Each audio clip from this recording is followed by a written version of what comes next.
What I've found is the word wrong is a great way to find this pharyngeal resonance. Now, because it is a scale, we want to start somewhere that's comfortable and we want to work up gradually one step at a time.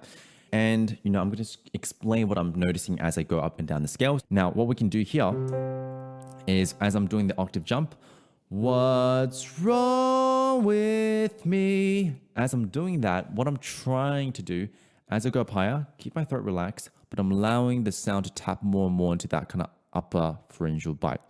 If you say the word wrong and you don't intentionally over nasalize it or you don't jam your larynx up, you should be able to feel something like that. So let's keep going up higher. What's wrong with me? What's wrong with me?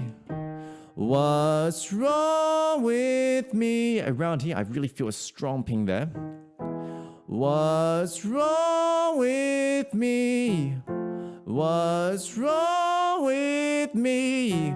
What's wrong with me? Over here is very prominent. Like sometimes almost borderline kind of annoying, but I know it's in a safe spot because it feels relatively easy. Tonally, I don't know if it's what I'll use in a song, but ease-wise, it feels pretty easy.